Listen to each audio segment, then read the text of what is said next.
लेकिन मुझे एक बार बड़ी कंफ्यूजन हो गई। मैं बहुत छोटा बच्चा था, मैं गया था एक हमारे रिलेशन में, होता नहीं है वो हिंदू में, क्या हिंदुज़म में होता है कि शादी के पहले भी 1-2 राउंड लग जाता है लड़की वाले के घर का, वहाँ जाना, देखना और हाँ बुक करना, सीट रिजर्वेशन, क्या बोलते हैं, रोका, जो भी होता है, एंगेजमेंट वगैरह, है ना। तो उस चक्कर में गया था, दादाजी साथ नहीं गए थे, मैं गया था। मुझे लगा था सब काम मैं आगे हुआ, मैं छोटा था, सॉरी किसी यहाँ मेरे हाथ से रखिए, अच्छा चलो। मैं बहुत छोटा था तो मुझे लग रहा था कि सब काम तो मेरी ही वजह से हो रहा है। मैं भाग भाग के गिलास का पानी पकड़ा रहा हूँ, मेरी बात सुनो, मैं चाची के गोदी में खेल रहा हूँ, जो होने वाली चाची, मेरी बात सुनो, मुझे लग रहा था रिश्ता तो मेरी वजह से पक्का होने वाला है, ये लोग तो फालतू में आए हुए हैं। क्या मेरी बात सुने? फिर मैं तो बहुत खुश था कि मैं रिश्ता पक्का कर आया अपने चाचा का, ठीक है। पूरा एकदम भाग भाग के काम किया, सबसे घुल मिल गया, खूब खेल रहा हूँ, चॉकलेट खा रहा हूँ, खिला रहा हूँ, उनके छोटे बच्चों को खिला रहा हूँ, सब कुछ। मैं भी छोटा ही था। लेकिन फिर जब मैंने शादी का कार्ड देखा तो मेरी अंतरात्मा को सदमा पहुंच गया, ठीक है। हाँ, जैसे बता रहे हैं, मेरा नाम ही कहीं नहीं था उसमें, और उसमें नाम था दादाजी का। मैंने कहा ये कहाँ आ गए? इन्हें तो पता ही नहीं कि तो कि लड़की कैसे दिखती है, कैसे बात करती है, इन्हें तो पता ही नहीं कि चाची जो है उनका नाम, इन्हें नाम तक नहीं पता। क्या मेरी बात सुनाई? उन्हें नाम तक नहीं आइडिया, उन्हें ना कभी उनकी गली मोहल्ले गए, है ना। और उनका नाम सबसे आगे है कि इनके द्वारा, इनके कर कमलों द्वारा इनकी शादी करवाई जा रही है, और दर्शनाभिलाषी में भी लोग का नाम। और मैं पिताजी से पूछ रहा हूँ मेरा नाम कहाँ है? सब काम तो मैं ही कर रहा हूँ, मुझसे तो इतना काम दिया गया। तो वो दर्शनाभिलाषी में लास्ट में लिखा था इत्यादि आदि। तो कह रहे यही है, तुम इसी में तुम्हारा नाम है। तो क्योंकि मैं बहुत छोटा था, मुझे लगा अच्छा हो सकता है एक और मेरा नाम हो, मुझे पता नहीं था अभी तक, ठीक है। मैं बहुत दिनों तक कंफ्यूज रहा कि हो सकता है मेरा नाम इत्यादि या आदि हो। मुझे लोग बुलाते हैं प्यार से, मुझे नहीं पता था कि इतना बड़ा धोखा कर रहे हैं। उससे बड़ा सपना मुझे ये लग गया दादाजी का नाम देखकर, जो कहीं प्रेजेंट भी नहीं थे उसमें, जो कि मुश्किल से शादी के रीति रिवाज में अंतिम समय प्रेजेंट हुआ, है ना। लेकिन फिर भी उनके नाम से सब चीज़ें हो रही, फिर भी उनके नाम से सब चीज़ें हो रही हैं। बस यही काम है राष्ट्रपति का, शासन को लागू करना। मेरी बात समझ में? कोई भी बिल बनाने में कोई ज़रूरी नहीं है बिल जो बनाया जा रहा हो उसे राष्ट्रपति के सामने पहले लाया गया हो। क्या मेरी बात क्लियर है? देश का प्रथम नागरिक कौन होता है? तो बता दें, राष्ट्रपति। राष्ट्र का प्रथम नागरिक राष्ट्रपति होता है। राष्ट्र का प्रमुख कौन होता है? राष्ट्र का प्रमुख राष्ट्रपति, सरकार का प्रमुख प्रधानमंत्री। प्रधानमंत्री। ये बात सोच समझ के बोलनी है। सरकार का प्रमुख प्रधानमंत्री। अब सोच समझ के बताओ कि जितने भी देश में कानून बनते हैं, जितने भी नियम बनते हैं, अधिनियम बनते हैं, सब किसके नाम पर बनते हैं? राष्ट्रपति उन्हीं के नाम पर। पक्का? Yes sir. गलत। परेशानी यही है कि A to Z हर जगह पर दूसरे जो भी पढ़ रहे हो सब जगह ये लिखा हुआ है, लेकिन यह बात गलत है, यूपीएससी से गलत बात है। क्या मेरी बात सुनाई? यूपीएससी या पीसीएस क्या मानता है कि जितने भी नियम कानून बन रहे हैं वो राष्ट्रपति के नाम पे नहीं बन रहे, वो लागू हो रहे हैं राष्ट्रपति के नाम पे, प्रधानमंत्री या मंत्रिमंडल के नाम पर बन रहे हैं। मेरी बात में उन्हें लिखने का काम, उन्हें बनाने का काम, उनकी ड्राफ्टिंग का काम संसद देख रही है। उन्हें बनाने की, निर्माण की प्रक्रिया जो होती है उससे कौन जुड़ा हुआ है? संसद। पहला ड्राफ्ट किसने बनाया? हाँ, एग्जीक्यूटिव ने बनाया, मंत्रिमंडल ने। मंत्रिमंडल याद आ रहा है ना? मंत्रिमंडल यानी कि मंत्रिपरिषद। मंत्रिपरिषद भी में जो मंत्री है वो भी तो एग्जीक्यूटिव है, वो भी तो कार्यपालिका का अंग है। क्या मेरी बात में? वो भी कार्यपालिका के अंतर्गत आता है। तो बनाया गया तो उसके द्वारा, यह बात सही है। लेकिन लागू करने में सबसे आगे कौन है? लागू करने में किसके नाम पर लागू हो रहा है? राष्ट्रपति के नाम पर लागू हो रहा है। क्या मेरी बात समझ में आ गई? तो बिल या अधिनियम या नियम या कानून जब बन रहा है तो राष्ट्रपति के नाम पर नहीं बन रहा है, ये बात याद रखनी है, राष्ट्रपति के नाम पर लागू हो रहा है। क्या मेरी बात क्लियर है? और जितने भी बिल, जितने भी इस तरह के अधिनियम नियम बनते हैं वो सारे के सारे राष्ट्रपति के नाम पर ही लागू किए जाएंगे। यानी कि जो कार्यपालिका की सर्वोच्च शक्तियां हैं ये राष्ट्रपति के हाथों में ही दी गई हैं। यह किस अनुच्छेद में लिखा हुआ है? अनुच्छेद संख्या 53। क्या मेरी बात समझ में आ गई? कोई दिक्कत तो नहीं है ना? इस बात को नोट करिएगा जल्दी से। देखिए अनुच्छेद संख्या 53 में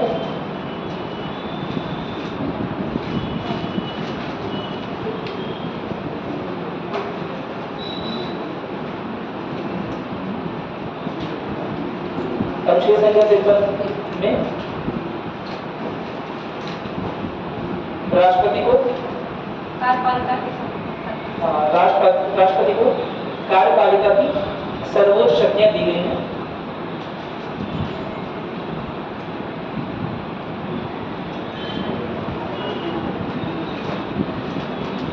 और इन शक्तियों का उपयोग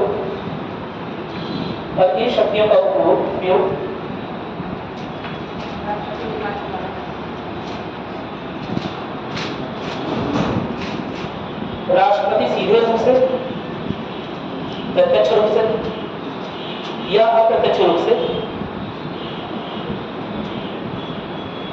या अप्रत्यक्ष रूप से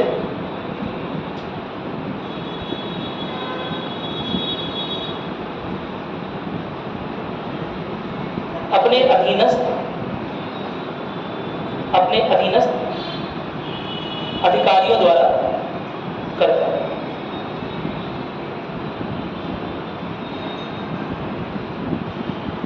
अपने अधीनस्थ अधिकारियों द्वारा करता है।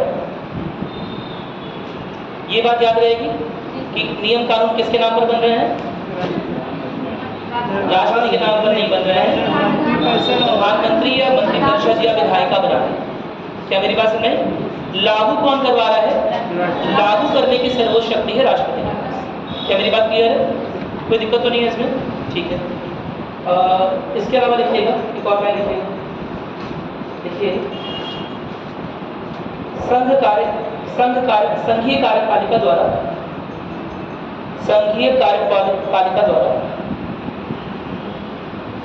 लिए गए सारे निर्णय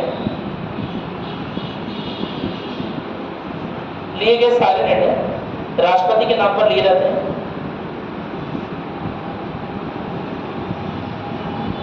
लिए गए या किए गए सारे निर्णय राष्ट्रपति के नाम पर किए जाते हैं।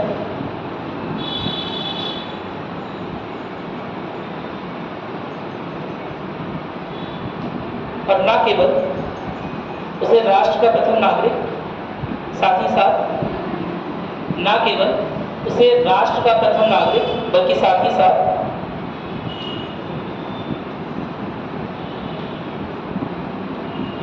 सेनाओं का सुप्रीम कमांडर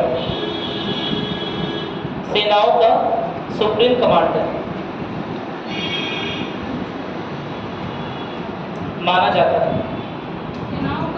सुप्रीम कमांडर बनाया गया है, बनाया गया तो माना जाता है। तो ये हो जाएगा ना कि लिखी बात नहीं है, सुप्रीम कमांडर वाली बात लिखी है ना। संवैधानिक शक्ति है कि उससे ऊपर कोई नहीं, जैसे चाहे थल सेना हो, चाहे वायु सेना हो या कैसी भी सेना हो, वो सारे के सारे मिनिस्ट्री ऑफ डिफेंस के अंदर में काम कर रहे होते हैं, यानी कि रक्षा मंत्रालय के अधीन होकर काम कर रहे होते हैं। रक्षा मंत्रालय का रक्षा मंत्री भी सारी चीजें, जो सारे निर्णय लेगा वो राष्ट्रपति के नाम पर ही लेगा। क्या मेरी बात समझ आ गई? कोई भी निर्णय, कोई सेना भेजनी है, कहीं से कोई सेना हटानी है, तो सारे निर्णय राष्ट्रपति के नाम पर ही लिए जाएंगे, राष्ट्रपति द्वारा साइंड डॉक्यूमेंट के बाद ही लिए जाएंगे। क्या मेरी बात क्लियर है? सेना में उससे महत्वपूर्ण अधिकारी कोई नहीं है, राष्ट्रपति से। क्या मेरी बात क्लियर है? सेना का सर्वोच्च अधिकारी कौन है?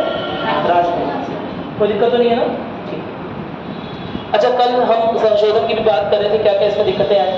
सबसे पहले मैंने बताया था आपको जवाहरलाल नेहरू और राजेंद्र प्रसाद के झगड़े के बारे में। झगड़ा नहीं हुआ था, लेकिन एक कॉन्फ्लिक्ट होना स्टार्ट हो गया था, क्योंकि आर्टिकल 74 में यह बात लिखी हुई है कि राष्ट्रपति मंत्रिपरिषद की अनुशंसा पे काम करेगा, और अगर मंत्रिपरिषद की अनुशंसा पे काम कर रहा है तो क्या वो अनुशंसा राष्ट्रपति के ऊपर बाध्यकारी होगी या नहीं होगी। इस बात को लेकर पहली बार डिबेट यानी कि वाद विवाद शुरू हुआ है सन 1959 में, जब कांग्रेस की सरकार ने क्या करने की कोशिश की, जो कम्युनिस्ट पार्टी की सरकार केरल में बनी हुई थी उसे हटाकर वहां पर राष्ट्रपति शासन लाने की कोशिश। क्या मेरी बात क्लियर है? कोई दिक्कत तो नहीं है ना? समझ में आया? ये बात हो चुकी है। 1959 में क्या हुआ 1959 के पहले क्या हो रहा था कि जो भी मंत्रिपरिषद से प्रपोज्ड आइडियाज आ रहे हैं, जो भी प्रस्तावित चीज़ें आ रही हैं, वो सारी की सारी चीज़ें राष्ट्रपति बड़े आसानी से पास कर दे रहा है, साइन कर दे रहा है। लेकिन राष्ट्रपति, दिमाग लगाइए थोड़ा सा, राष्ट्रपति क्या देश का राष्ट्रपति होता है या केवल और केवल यूनियन संघ का राष्ट्रपति? पूरे देश का। संघ का मतलब ही हो गया पार्लियामेंट, संसद प्लस राज्य। खुद दिमाग लगाओ और बोलो, क्या राष्ट्रपति के चुनाव वाली चीज में गड़बड़ लिखी हो, सही कराया गया? राष्ट्रपति के चुनाव में कौन कौन पार्टिसिपेट करता है, कौन कौन भागीदारी बनता है? क्या केवल संसद भागीदारी करती है या एमएलए भागीदारी करते हैं? एमएलए भी करते हैं ना? अरे बोलो, विधायक लोग, कल लिखवाया था ना? तो राष्ट्रपति के चुनाव में यानी कि राष्ट्रपति के निर्वाचन में दोनों की भागीदारी है, यानी सांसदों की भी भागीदारी है और विधायकों की भागीदारी है। तो अब बताओ, ऐसा राष्ट्रपति जो दोनों के द्वारा चुना जा रहा है, समझ रहे हो ना, राज्य के चुने गए विधायकों द्वारा भी चुना जा रहा है और साथ ही साथ सांसदों द्वारा भी चुना जा रहा है, तो ऐसा राष्ट्रपति क्या केवल और केवल हर एक फैसला मंत्रिपरिषद के हित में या पार्लियामेंट के हित में दे देगा? नहीं ना, उसकी भी तो जिम्मेदारी बनती है कि जिन राज्यों के विधायकों ने उसका चुनाव किया है, क्या मेरी बात समझ आ रही है, उसके प्रति भी तो कोई जवाब दे रही है। अरे तुमने मुझे चुन के भेजा, लेटर सपोज तुम अलग अलग राज्य हो, तो मैं केवल पार्लियामेंट के प्रति जवाब दे छोड़ो ना हूँ, मैं तुम्हारे प्रति भी जवाब दूँ। तुम्हारे यहाँ अगर राष्ट्रपति शासन लगना ही है ना, तो उसका कोई ठोस कारण होना चाहिए, अन्यथा राष्ट्रपति शासन नहीं लगने दे। यह भी चीज़ देखना राष्ट्रपति की जिम्मेदारी है। क्या मेरी बात क्लियर है? अदरवाइज ऐसा होने लगेगा कि कल को कोई विपक्षी सरकार आ गई राज्य में, जो कि केंद्र सरकार से उलट, जो केंद्र सरकार के अलग है, केंद्र सरकार की वाली पार्टी की नहीं है, तो ऐसे में तो हर बार आप क्या करोगे, वहां तख्ता पलट करवा के राष्ट्रपति शासन लगवा दोगे और दोबारा चुनाव करवाने की कोशिश करोगे। क्या मेरी बात क्लियर है? तो इस चीज से बचने के लिए ही, कल थोड़ी सी बात की थी इस बारे में, इस चीज से बचने के लिए ही शक्तियों का बंटवारा किसी भी लोकतांत्रिक प्रणाली में किया जाता है। भारत देश में यह शक्तियों का बंटवारा बहुत अच्छे रूप से परिभाषित नहीं था। उसका कारण क्या था कि बहुत सारे एग्जीक्यूटिव यानी कि बहुत सारे कार्यपालिका के अधिकारी, कार्यपालिका के लोग कहाँ से चुनकर आ रहे हैं? विधायिका से चुन के आ रहे हैं, यानी कि एट द सेम टाइम उसी समय पर वो विधायिका का भी हिस्सा है और कार्यपालिका का भी हिस्सा है, जिससे मुख्य रूप से सीट लगी अलग अलग सीट। क्या मेरी बात सुनाई? लेकिन अगर मान लिया बीच में भी सीट लगा दें और कोई इधर बैठ रहा है, कोई इधर बैठ रहा है, कोई इधर बैठ रहा है, कभी इधर बैठ जा रहे हो, कभी इधर खिसक जा रहे हो, तो कब तुम्हारी सीट कहाँ चली जा रही है कैसे डिसाइड होगा? कब तुम कहाँ खिसक जा रहे हो डिसाइड नहीं हो पाएगा अगर सीट मिलवा के लगवा दी जाए। क्या मेरी बात क्लियर है? तो ठीक उसी तरह कार्यपालिका और विधायिका के मेंबर्स आपस में कई सारे एक होते हैं। क्या मेरी बात क्लियर है? जैसे पीएम हो गया, जैसे काउंसिल ऑफ मिनिस्टर हो गया, मंत्रिमंडल या मंत्रिपरिषद में बोलते हैं। उसकी वजह से विधायिका की जो शक्तियां हैं, हालांकि विधायिका में और भी लोग हैं, विधायिका में तो पूरे एमपीज हैं, सारे के सारे सांसद विधायिका में, वो सारे एग्जीक्यूटिव यानी कि वो सारे कार्यपालिका का भाग नहीं है। लेकिन इसकी वजह से क्या होगा, जो मुख्य अधिकारी यानी कि मंत्रीगण और साथ ही साथ प्रधानमंत्री, वो कार्यपालिका का भी भाग है और विधायिका का भी भाग है, जिसकी वजह से जितने अच्छे से शक्तियों का बंटवारा, या समझ जाओ ना, जितने अच्छे से अलग अलग इन्हें बैठना चाहिए उतने अच्छे से नहीं बैठ पा रहे, जितने अच्छे से शक्तियों का बंटवारा होना चाहिए था उतने अच्छे से नहीं। क्या मेरी बात समझ? इससे बचने के लिए क्या किया गया वो बताओ। 1959 में पहली बार, अभी ये बात एकदम खत्म हो जा रही है, 1959 में पहली बार क्या हुआ, 1959 में पहली बार इस बात पर वाद विवाद शुरू हुआ। और जब यह वाद विवाद शुरू हुआ तो फिर जवाहरलाल नेहरू ने कई बार बोला कि प्लीज़ साइन कर दीजिए, केरल में राष्ट्रपति शासन लगाना है, क्योंकि मंत्रिपरिषद की सिफारिश के अकॉर्डिंग आपको काम करना है, ये आपकी जिम्मेदारी है। ऐसे में क्या राजेंद्र प्रसाद कम पढ़े लिखे थे? उनका नाम का क्या लगा? डॉक्टर मतलब वो वाले डॉक्टर नहीं, समझ रहे हैं ना, डॉक्टर यानी कि पीएचडी होल्डर। क्या मेरी बात क्लियर है? तो डॉक्टर राजेंद्र प्रसाद भी काफ़ी पढ़े लिखे थे और उस समय की संसद में बहुत सारे वकील भी, यानी सब पढ़े लिखे लोग थे। वकील क्या करते हैं, एक एक अक्षर पकड़ते हैं, एक एक शब्द पकड़ते हैं, उन्होंने फिर आर्टिकल 74 पढ़ा, डॉक्टर राजेंद्र प्रसाद ने। उन्होंने कहा कि इसमें तो बाध्यकारी लिखा ही नहीं हुआ है। अभी रुक जाइए, कुछ कीजिएगा। इसमें तो बाध्यकारी लिखा ही नहीं हुआ है। क्या मेरी बात सुनाई? आर्टिकल 74 में यह बात लिखी ही नहीं हुई है कि सारी अनुमोदित चीजें, सारी अनुशंसा या सारी सिफारिशें मानने के लिए राष्ट्रपति बात होगी। जबकि उसके सेकंड थर्ड क्लॉज में लिखा हुआ है कि प्रेसिडेंट एडवाइस पे काम करेगा काउंसिल ऑफ मिनिस्टर के। यह दिखाता है कि प्रेसिडेंट सुपीरियर बॉडी है और मंत्री परिषद और पीएम जो है जस्ट उन्हें उसे ऑफिस अलॉट। मेरी बात सुने? जिस तरह की भाषा का उपयोग है, यह भाषा लिखी हुई है कि प्रेसिडेंट एडवाइस, प्रेसिडेंट को असिस्ट करने के लिए, प्रेसिडेंट को एडवाइस करने के लिए मंत्री परिषद के लोग रहेंगे। और मंत्री परिषद का हेड कौन होता है? प्रधानमंत्री होता है। क्या मेरी बात क्लियर है? तो इस भाषा को लेकर राजेंद्र प्रसाद ने बोला कि इसमें तो यह लिखा हुआ है कि आप लोग मुझे असिस्ट करने के लिए, आप लोग मेरे नीचे हैं, तो अगर आप लोग मेरे नीचे हैं तो मैं आपकी सिफारिशों को मानने के लिए बाध्य कैसे हो सकता हूँ? क्या मेरी बात सुनाई? अब यह जो कमी थी उसमें, यह परेशानी जो थी, यह जवाहरलाल नेहरू को समझा दी। अब वो क्या करेंगे? हाँ सर मेरी गलती है, बहुत बड़ी गलती हो गई है ना। चलो अब पब्लिक में क्या कर रहे हैं, सब आपस में डिबेट करने से कोई फायदा तो है नहीं, तो ऐसे में चलो मिलते हैं, मिल बांट के काम करते हैं। फिर कन्विंस किया। मेरी बात को कन्विंस करने का मतलब प्यार से समझाया, बुझाया। क्या मेरी बात क्लियर है?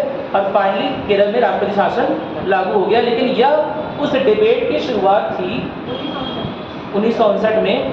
उस डिबेट की शुरुआत बताया था 1959। यह उस डिबेट की शुरुआत थी कि राष्ट्रपति और प्रधानमंत्री में किसकी जो शक्तियां हैं कैसी। क्या राष्ट्रपति केवल उस समय तक, उसके पहले तक राष्ट्रपति केवल एक रिमोट कंट्रोल की तरह काम कर रहा है, मंत्री परिषद के कहने पर कर रहा था सारा काम। लेकिन अब यही कहानी देखते देखते, यही कहानी पढ़ते पढ़ते कौन भी बड़ा हुआ? इंदिरा गांधी जी, है ना। और इंदिरा गांधी जी को समझ में आ गया अगर यह चीज होने लगेगी कि राष्ट्रपति जो हम, क्योंकि सारे नियम कानून अधिनियम साइन होने हैं किससे अंततः? राष्ट्रपति से। मेरी बात सुनाई? अगर सारे नियम कानून अधिनियम राष्ट्रपति शासन तक राष्ट्रपति के द्वारा साइन होना है, इमरजेंसी तक राष्ट्रपति द्वारा लगानी है, तो ऐसे में तो राष्ट्रपति कभी भी चाहेगा तो हमारे नियम को लागू नहीं होने देगा। नियम को लागू कौन करवा रहा है? राष्ट्रपति। वो साइन नहीं करेगा, नियम लागू नहीं होंगे, है ना। एक को हमने इलेक्ट करके भेजा, एक को निर्वाचित करवाया, वो हमारी बात नहीं माना, उसे हटाएंगे। दूसरे को इलेक्ट करके भेजेंगे, वो भी हमारी बात ना माना, तो हम क्या बिगाड़ लेंगे? क्या मेरी बात क्लियर है? तो 42वें संविधान संशोधन में, सुनिए मेरी बात, 42वें संविधान संशोधन 1976 में क्या किया गया कि यह प्रावधान थोड़ा सा बदला गया और उसमें ऐड किया गया बाध्यकारी शब्द। क्या मेरी बात क्लियर है? 42वें संविधान संशोधन में 1976 में यह ऐड किया गया कि बाध्यकारी रहेगा अगर सिफारिश की जा रही है मंत्रिपरिषद द्वारा, मंत्रिमंडल द्वारा, तो वह बाध्यकारी होगी। क्या मेरी बात समझ आ गई? कोई दिक्कत तो नहीं है? ठीक है। अब बताओ ये कितनी खतरनाक बात है।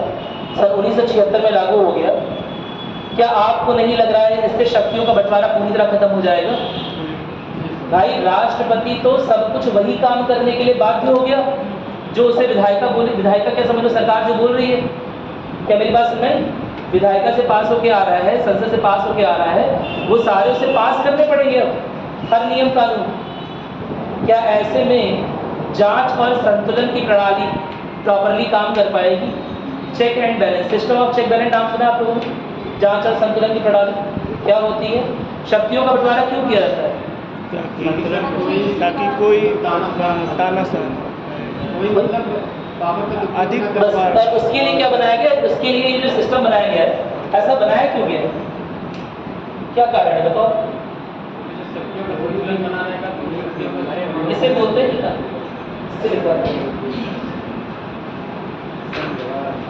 ठीक है। जब तक सबकी पावर अलग अलग है तब तक तो कोई दिक्कत नहीं है, ठीक है। लेकिन भारत में एक दिक्कत क्या है? भारत में विधायिका जो है इसका बहुत सारा भाग कार्यपालिका में मिलता है। क्या मेरी बात सुन रहे हैं? यानी कि काउंसिल ऑफ मिनिस्टर, और पीएम, और पता चला कि काउंसिल ऑफ मिनिस्टर यानी कि मंत्रिपरिषद और पीएम जो कह रहे हैं वो मानना ही मानना है प्रेसिडेंट यानी कि राष्ट्रपति को। तो ऐसे में क्या होगा, ऐसे में जो जांच और संतुलन की प्रणाली है जिसे बोलते हैं system of check and balances, checks and balances, वो खतरे में आ जाएगी, पूरी तरह से खतरे में आ जाएगी। क्यों खतरे में आ रही है? क्योंकि सामान्य तौर पर मॉन्टेस्क्यू का दिया हुआ नियम है ये। मॉन्टेस्क्यू नाम सुना आपने? कौन थे? मॉन्टेस्क्यू नाम, मॉन्टेस्क्यू नहीं है, मॉन्टेस्क्यू नाम सुना? मॉन्टेस्क्यू कौन थे?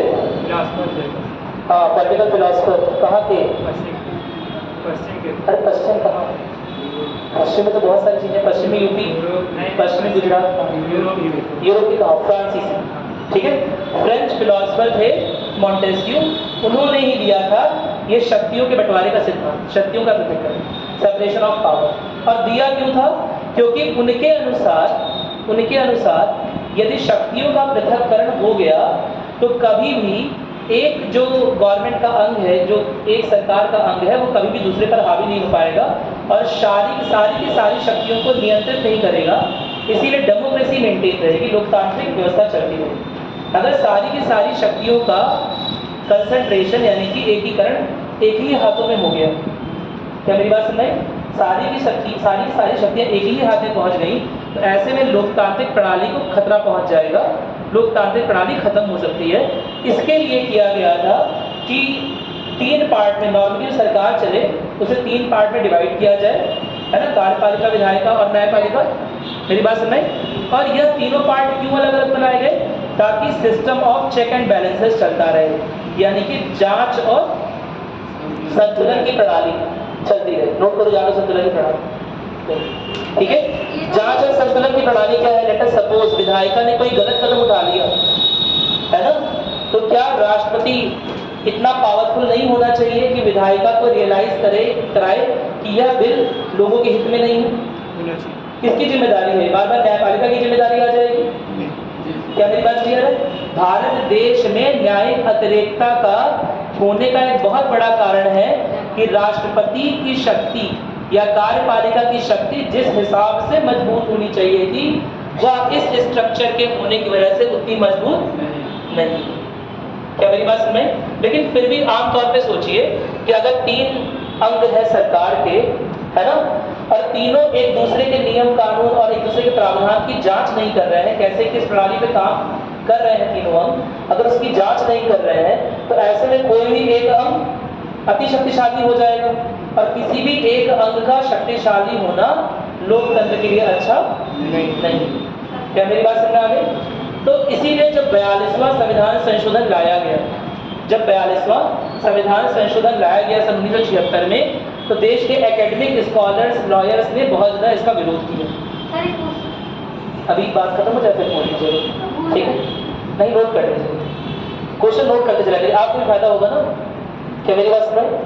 एक दिन में हम लोग बात कर रहे थे इंडिविजुअल लिबर्टी और समुदाय की ना, तो उसमें चीज करवाई थी। इंडिविजुअल राइट्स इंपॉर्टेंट है लेकिन समुदाय से विशेष नहीं। अभी समुदाय इंपॉर्टेंट है। 1 मिनट रुक जाइए बस। अभी मैं क्या बोल रहा था?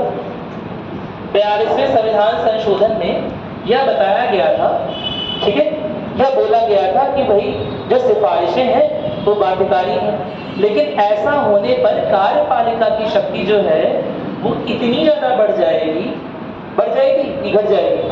सॉरी, कार्यपालिका की शक्ति बाध्यकारी में तो घट जाएगी ना, राष्ट्रीय शक्ति घट जाएगी, है ना, कि उसके होने ना होने का कोई मतलब नहीं रह जाएगा। जब बाध्यकारी हो गया तो वहां पर किसी भी दूध पीते बच्चे को बैठा दो, फिर राष्ट्रपति को क्यों बैठा रहे हो? और क्या राष्ट्रपति ऐसा ही वैसा पोस्ट है? क्या राष्ट्र का प्रमुख नहीं है? क्या उसके पद की अपनी गरिमा नहीं है?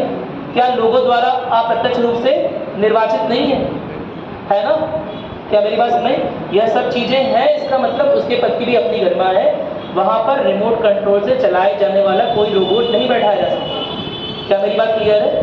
तो सन 1978 जो उसके बाद संविधान संशोधन होगा, 44वां संविधान संशोधन, ठीक है, उसमें राष्ट्रपति की शक्तियों को दोबारा से बढ़ाया जाएगा और यह बोला जाएगा कि अगर कोई अधिनियम या कोई नियम जो है राष्ट्रपति को लगता है कि ठीक नहीं है, तो वह पुनर्विचार के लिए कहाँ भेज सकती है? पुनर्विचार के लिए दोबारा से संसद के पास भेज सकती है, विधायिका के पास भेज सकती है। क्या मेरी बात सुन रहे हैं? लेकिन साथ ही साथ उसमें यह भी बात लिख दी गई कि अगर विधायिका दोबारा से वही नियम, वही अधिनियम राष्ट्रपति के पास भेज रही है पास होने के लिए, तो अब दूसरी बार राष्ट्रपति उसे मना नहीं कर सकता। तो 44वां अधिनियम इस बात में महत्वपूर्ण था कि राष्ट्रपति की शक्ति में हल्का सा बढ़ावा कर दिया गया। यह बोला गया कि पुनर्विचार के लिए किसी भी चीज को, किसी भी अधिनियम को दोबारा से राष्ट्रपति वापस कर सकता है, यह करना ही दिखाएगा।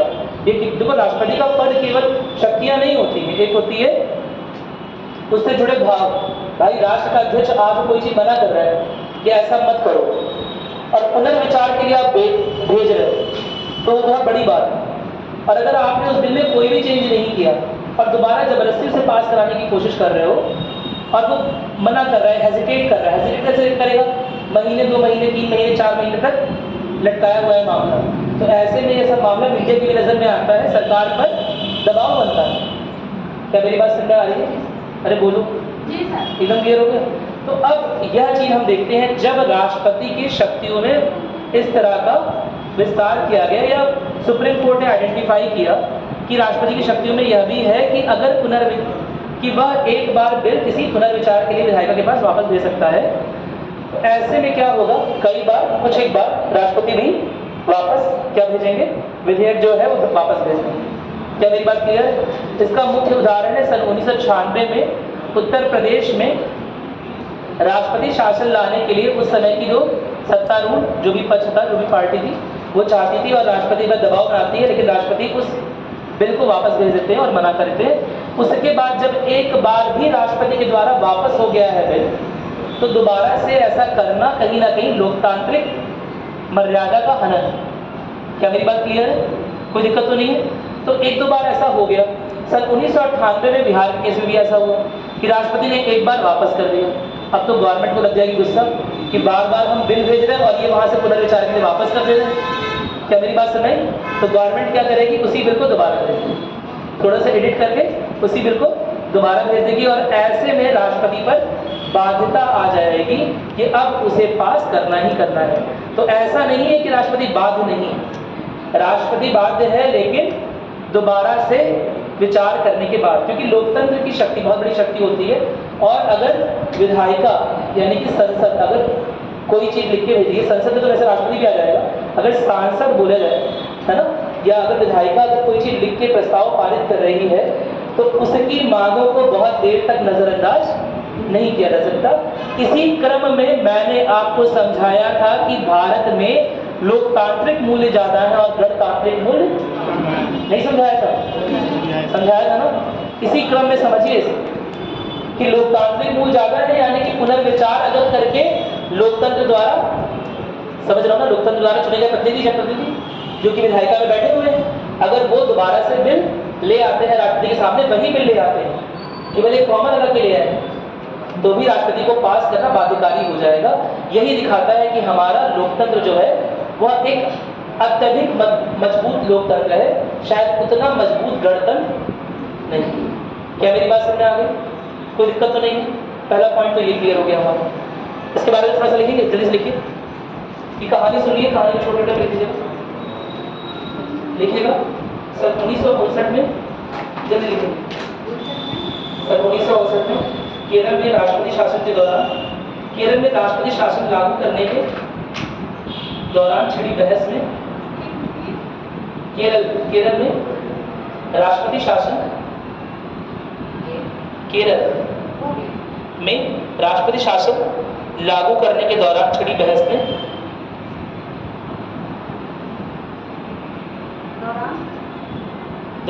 बहस में यह मान लिया गया कि मंत्रिपरिषद की अनुशंसा,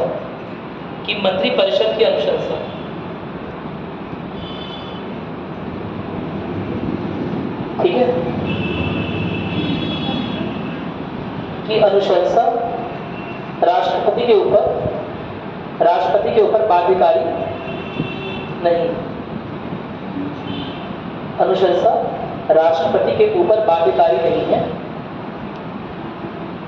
42वें संविधान संशोधन में 42वें संविधान संशोधन 1976 में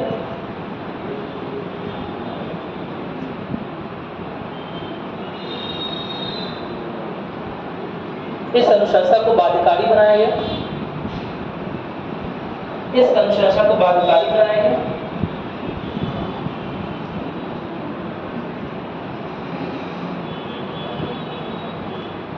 और 44वें संविधान संशोधन 1978 में 44वें संविधान संशोधन 1978 में 44वें संविधान संशोधन 1978 में अनुच्छेद 74 को संशोधित करते हुए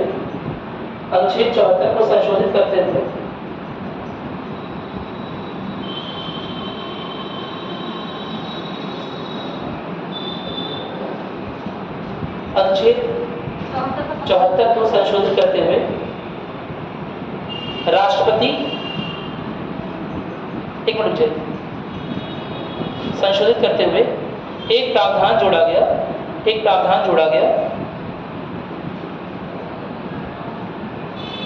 कि राष्ट्रपति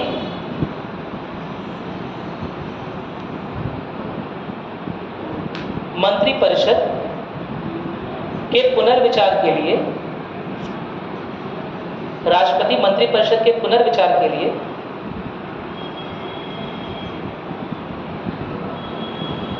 किसी बिल को वापस कर सकता है।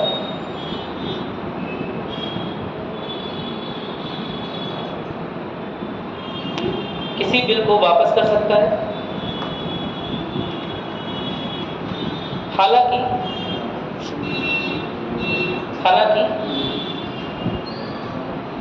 दोबारा से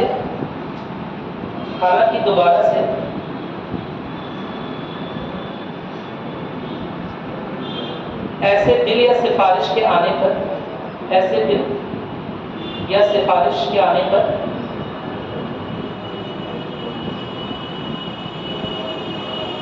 या दोबारा से की जगह पुनर्विचार कर सकते हैं। पुनर्विचार करके आने पर दोबारा से की जगह ब्रैकेट नहीं लिख दीजिएगा, पुनर्विचार करके। समझ गया ना आपको मेरी बात? दोबारा से वही भी नजर आ रहा है ना? तो राष्ट्रपति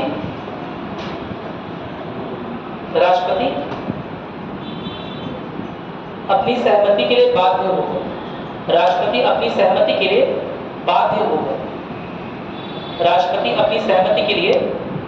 होगा।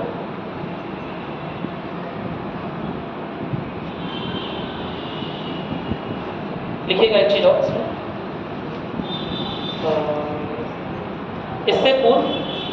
इससे पूर्व राम जवाया लिख लोगे? राम जवाया ये कौन है सर? बताने जा रहा हूँ। कुछ भी बिना बताए नहीं है। Ram Jawaya versus state of Punjab versus Punjab राज्य। सर ये तो केस वही केस बताओ। वर्सेस पंजाब राज्य के केस में सुप्रीम कोर्ट ने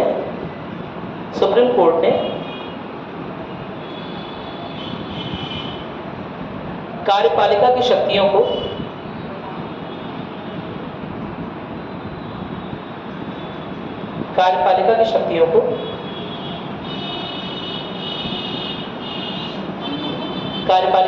को विधायी और न्यायपालिका की शक्तियों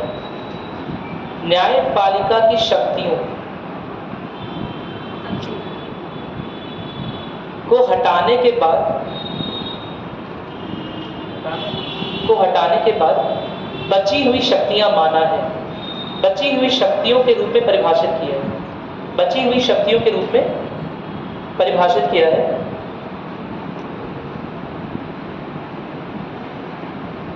जिसमें जिसमें जिसमें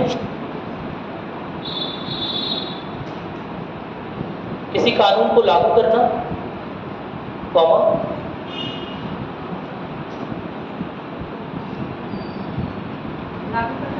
लागू करना, कॉमा, किसी कानून को लागू करना, कॉमा, सरकार की नीतियों को बनाना, कॉमा,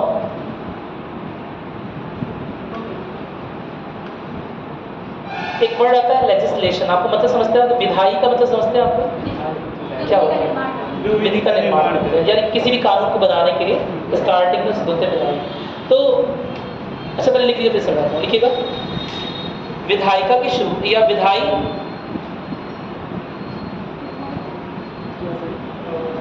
विधायक मत लिखिएगा, एक विधायी काटिए, देखिए विधेयक की शुरुआत करना, विधेयक की शुरुआत, विधेयक की शुरुआत, ठीक है, कॉमा,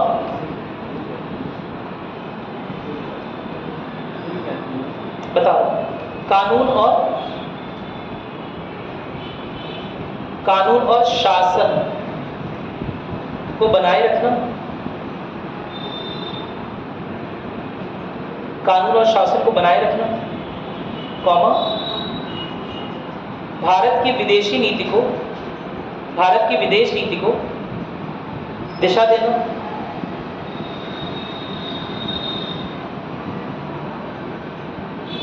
और राज्य का सामान्य प्रशासन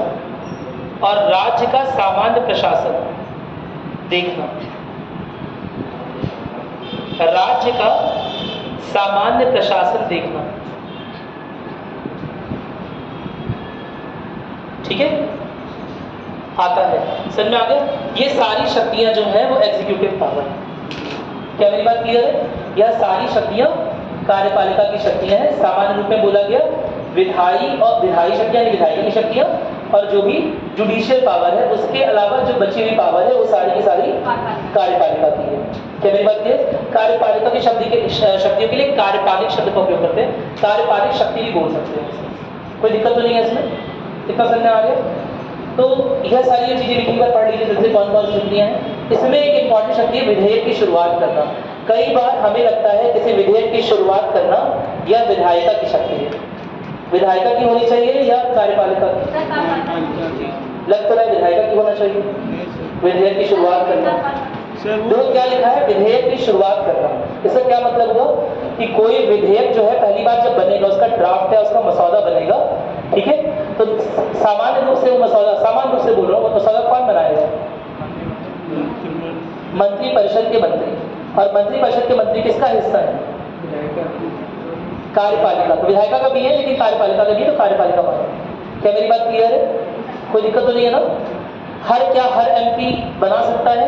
नहीं, बना सकता है, लेकिन वो प्राइवेट मेंबर बिल होता है ना, अधिकतर बनता नहीं है, क्योंकि उसके पास होने की संभावना थोड़ी कम रहती है अगर वो एमपी, अगर वो सांसद बहुसंख्यक पार्टी का ना हुआ। क्या मेरी बात सुनाई? सामान्य तौर पे जितने भी नियम कानून बनाए जा रहे होते हैं वो कौन बना रहा होता है? जैसे मनरेगा का कोई कानून बनना है, या अभी ट्रिपल तलाक वाले कानून बना है, मनरेगा का ही ले सकते हैं, तो वो सब सोशल जस्टिस के जो मंत्री होंगे वो बना रहे होंगे, और क्योंकि वो मंत्री हैं तो वो किसका हिस्सा है? कार्यपालिका का हिस्सा है। क्या मेरी बात क्लियर है? इसीलिए कार्यपालिक शक्ति उसे माना जाता है। कोई दिक्कत तो नहीं है ना? विधेयक का बनना, विधेयक की शुरुआत होना, यह कार्यपालिक शक्ति है। उसके बनने में क्योंकि वाद विवाद तर्क वितर्क सब कुछ हो रहा है, क्या मेरी बात क्लियर है? तो वो विधायिका की शक्ति है, लेकिन उसकी शुरुआत करना किसकी शक्ति है? कार्यपालिका। कोई दिक्कत तो नहीं है ना? याद रहेगी बात, किसी विधेयक का बनना शक्ति है विधायिका की, लेकिन उसकी शुरुआत करना किसकी शक्ति है? कार्यपालिका की शक्ति। बहुत महीन सा डिफरेंस है। क्या मेरी बात सुनाई? कोई दिक्कत तो नहीं है? चलिए ठीक है, इतना जो पढ़ी है फिर आगे बढ़ेंगे। इसमें कोई दिक्कत है किसी को? नहीं दिक्कत, चलो ठीक है। कल हमने एक चीज थोड़ी सी बात की थी, ऑफिस ऑफ प्रॉफिट, लाभ के पद के बारे में, ठीक है। बात करते करते हम कुछ क्वालिफिकेशन देख रहे थे कि क्या न्यूनतम अर्हताएं राष्ट्रपति की होनी चाहिए। तो उसमें कुछ न्यूनतम अर्हताएं हमने देख ली। पहला क्या लिखा था? नागरिक तो होना ही चाहिए। बाहर के नागरिक को बना लेंगे क्या? देश में इतनी कमी हो गई है कि बाहर के नागरिक को बना दें? नहीं ना। दूसरा 35 साल मिनिमम है ना, न्यूनतम 35 साल से बड़ा होना चाहिए ऐसे। क्या मेरी बात समझ? कम से कम 35 यहाँ लिख लो 35 साल से बड़ा, 35 वर्ष से ऊपर का होना चाहिए। ठीक है, उसमें भी थोड़ी कंफ्यूजन हुई थी तो मैं यहाँ लिख दे रहा हूँ। लोकसभा में न्यूनतम वर्ष कितना है? लोकसभा के लिए 25 साल, वेरी गुड। राज्यसभा के लिए 30, ये सही है 30। शादी की उम्र क्या है? 21, 18 नहीं है? 18 की 21 है। हाँ ये सही बात बोल रहे हैं सब लोग, एक ही सॉरी बोल रहा हूँ। लड़कों को कितना है? 21 साल। लड़कियों को कितना है? 18 साल। और 18 वर्ष की क्या है? मताधिकार का है, बताइए ना। ये सारी चीजें एक ही बात में लिख रही। शादी वाला छोड़ सकते हो, कोई बहुत जरूरत नहीं है, बाकी सब ठीक है। 35 वर्ष प्लस। तीसरा लिखो। तीसरा क्या बताया था कि मिनिमम योग्यता किसकी होनी चाहिए? उसकी लोकसभा से मेंबर बनने की। वही सरकार के ऊपर है, कार्यपालिका का जो हेड है वो सरकार के ऊपर है ना, राष्ट्र का हेड। तो कम से कम उसके पास न्यूनतम अर्हता तो इतनी होनी ही चाहिए। क्या मेरी बात क्लियर है? कि वो लोकसभा का हिस्सा ना हो तो भी चलेगा, लोकसभा का हिस्सा नहीं है। क्या मेरी बात समझ? संसद का हिस्सा बोलेंगे, लोकसभा का हिस्सा नहीं बोलेंगे। क्या मेरी बात? उसकी न्यूनतम अर्हता, उसकी न्यूनतम अर्हता कितनी होनी चाहिए? न्यूनतम योग्यता इतनी होनी चाहिए कि वो एमपी के रूप में, सांसद के रूप में लोकसभा में अपॉइंट हो सके। कौन सा आर्टिकल में लग सकते हैं सर? आर्टिकल 53 में या 54 में? आगे चलकर आर्टिकल 68 में देखना पड़ेगा, वो मुझे याद है। ठीक है, पहले मैं लिखवाऊंगा फिर आर्टिकल वाइज आएंगे। ठीक, अभी तो समझ में आ गया न्यूनतम अर्हताएं कितनी है। ये 4-5 न्यूनतम अर्हताएं हैं और इन 4 न्यूनतम अर्हताओं के अलावा कुछ, अच्छा एक कल लाभ के पद के बारे में बात हुई थी, वो पूरी नहीं हुई है शायद, है ना, वो भी लिख लेते हैं, उसी के इस पर आ रहे थे। इतना क्लियर हो गया? 35 वर्ष वाला क्लियर है? किसका नंबर होना चाहिए? किसका नंबर की योग्यता होनी चाहिए? लोकसभा के नंबर की योग्यता होनी चाहिए। एक चीज लिखना था, लाभ का पद नहीं होना चाहिए। तो कल यह मामला बहुत क्लियर नहीं हुआ था कि लाभ के पद में क्या क्या नहीं आता है। मेरी बात सुनाई? एक चीज मैंने आपको समझाई थी कि प्रेसिडेंट है और वो दोबारा से क्या प्रेसिडेंट के इलेक्शन में लड़ सकता है? नहीं लड़ सकता? लड़ सकता है। और अगर प्रेसिडेंट होकर वो दोबारा से प्रेसिडेंट के इलेक्शन में लड़ सकता है, इसका मतलब प्रेसिडेंट खुद जो है वो लाभ के पद से नहीं आता। क्या मेरी बात क्लियर है? कोई दिक्कत तो नहीं है? अब और दिमाग लगाओ, वाइस प्रेसिडेंट नहीं लड़ सकता है? लड़ सकता है। मेरी बात समझ? तो अगेन वाइस प्रेसिडेंट का भी जो ऑफिस है वो लाभ के पद में नहीं आता। सर अगर किसी कारण राष्ट्रपति मतलब हट जाए उसका अभी उस पर सवाल है, अभी 4 कारण बनाएंगे उसका, परेशान मत होइए, है ना। अभी इस पर आ रहे हैं उस टॉपिक पर। अभी पहले ये न्यूनतम अर्हता देख लीजिए, फिर हटता कैसे वो देखेंगे। कितना क्लियर हो गया? इसके अलावा हम लाभ के पद में और बात की थी हमने, क्या कोई एमपी, क्या कोई सांसद प्रेसिडेंट बन सकता है? बन सकता है। क्या कोई एमएलए सांसद बन सकता है? क्यों लाभ के पद पर नहीं है? एमएलए नहीं बन सकता? कि बन सकता है। अगर एमएलए ये सब योग्यताएं पूरी कर रहा है तो बन सकता है कि नहीं बन सकता? तब फिर एमएलए भी बन सकता है। क्या मेरी बात सुन रहे हैं? कोई भी ऐसा नागरिक जो ये सब न्यूनतम अर्हताएं पूरी कर रहा है बन सकता है, एमपी एमएलए। लेकिन लाभ का पद एमएलए उस पोस्ट को कैरी ऑन नहीं करेगा जब वो राष्ट्रपति बन जाएगा, और उसके लिए उसे एक एफिडेविट कल बताया जमा करनी पड़ेगी। क्या मेरी बात क्लियर है? कोई दिक्कत तो नहीं है इसमें? जब एमएलए राष्ट्रपति बन जाएगा, जब बाई चांस जब कोई एमपी राष्ट्रपति बन जाएगा तो उस समय वह क्या नहीं अपनी ड्यूटी निभा पाएगा? एमपी की ड्यूटी नहीं निभा पाएगा, सांसद की ड्यूटी नहीं निभा पाएगा, और इसलिए उसे अपने पुराने जो उसका पुराना पद है उसे त्याग कर देना पड़ेगा। क्या मेरी बात समझ में आ गई? नोट करिए कुछ चीजें नीचे। लाभ के पद में नोट कर लेते हैं। चौथा पॉइंट वाली लाभ के पद में कुछ बात नहीं है ना, लिखिएगा राष्ट्रपति के पास, क्योंकि बाकी सब चीजें तो आपको पीडीएफ में मिल जाएंगी, ये सब चीजें मिलेंगी, इसीलिए ये जो इंपॉर्टेंट है वो लिखवा दें।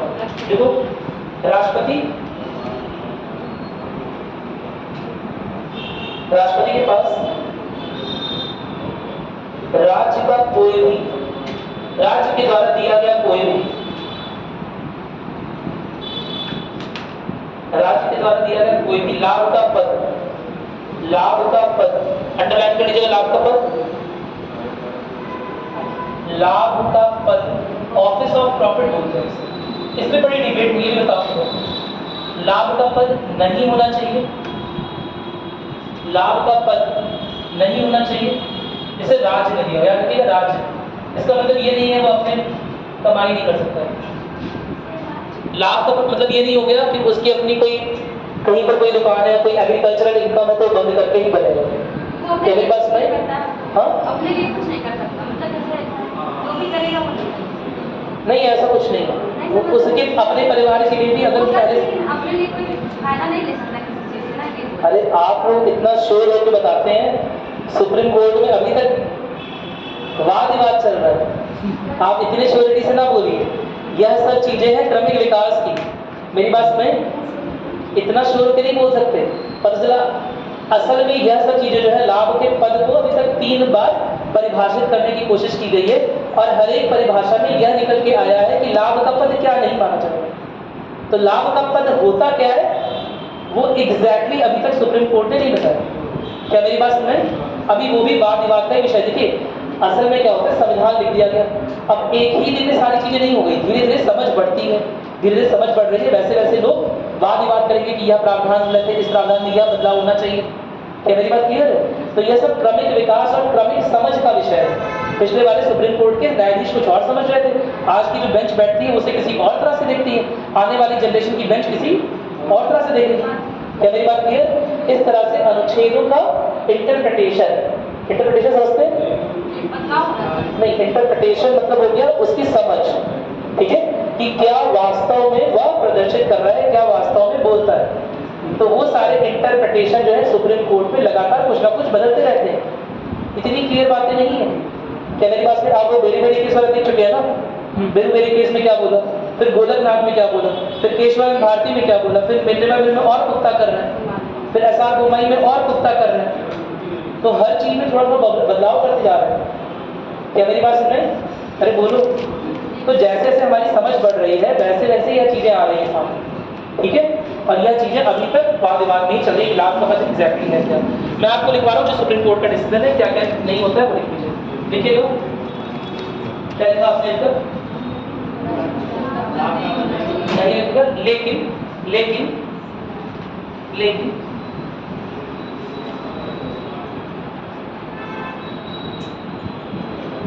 लेकिन राष्ट्रपति पद के निर्वाचन के लिए, लेकिन राष्ट्रपति पद के निर्वाचन के लिए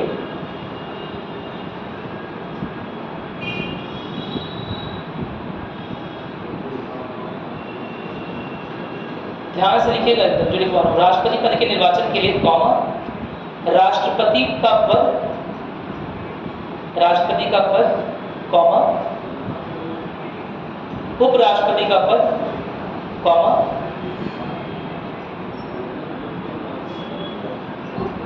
उपराष्ट्रपति का पद कॉमा किसी राज्य के राज्यपाल का पद, किसी राज्य के राज्यपाल का पद कॉमा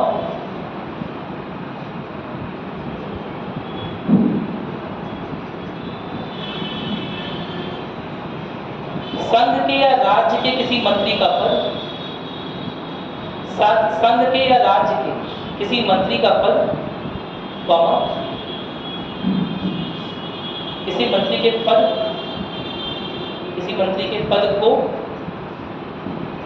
पद को लाभ का पद नहीं समझा जाएगा, लाभ का पद नहीं समझा जाएगा।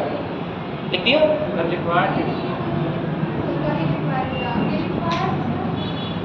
बताया कि लाभ के पद को नहीं समझा जाएगा। समझ में आ गया? यह बहुत बहुत जरूरी है। लिख दिया, दोबारा लिख लो, उसे अंडरलाइन कर लो। इससे इंपॉर्टेंट चीज तुम्हारी कॉपी में कुछ है नहीं। मेरी बात सुने, इससे कुछ नहीं तो कम से कम 10 क्वेश्चन आ चुके हैं। क्या मेरी बात सुन रहे हैं? पिछले 4-5 सालों में इससे बहुत 10 क्वेश्चन हर साल यदि राष्ट्रपति चुनाव होता है तो अगले 2 साल के लिए इम्पोर्टेंट रहता है। क्या मेरी बात सुन रहे हैं? कम से कम 10 क्वेश्चन आ चुके हैं इससे कि राष्ट्रपति के पद की जो दावेदारी कौन नहीं पेश कर सकता है, कौन पेश कर सकता है। कोई दिक्कत तो नहीं है ना? आप दिमाग लगाओ, अगर लिखवा चुके तो और दिमाग लगा लें थोड़ा सा। अगर मैंने तुम्हें यह लिखवा दिया कि मंत्री के पद के लोग राज्य के और केंद्र के मंत्री के पद के लोग दावेदारी कर सकते हैं राष्ट्रपति के पद की, तो इसका मतलब क्या मैं यह नहीं बोल रहा हूं कि विधायक और सांसद दोनों दावेदारी कर सकते हैं? क्योंकि राज्य के मंत्री कौन बनेगा? विधायक और सांसद और केंद्र का मंत्री कौन बनेगा? सांसद। क्या मेरी बात सुने? तो क्योंकि जो मंत्री हैं, है ना, चाहे संघ के हों, संसद के हों, चाहे राज्य के हों, है ना, वो दोनों दावेदारी कर सकते हैं राष्ट्रपति पद की। इसका मतलब विधायक और सांसद भी राष्ट्रपति पद की दावेदारी कर सकते हैं। क्या मेरी बात सुन रहे हैं? कोई दिक्कत तो नहीं है? इतना क्लियर हो गया? चलो ठीक है। इसी भाषा में लिखा था। चलिए आगे लिखिए। इस बात को पूरा करने की बात ये पूरी नहीं हुई। ये बात शायद आगे लिखवाई थी, इसीलिए मेरे दिमाग में ऐसी लिखिएगा। इस बात को पूरा करिए। लिखिए,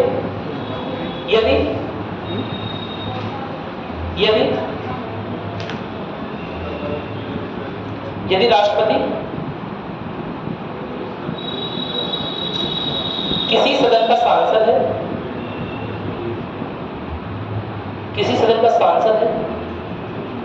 या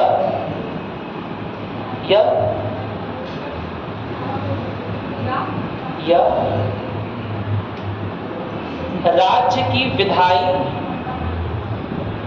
विधान परिषद, विधानमंडल, राज्य के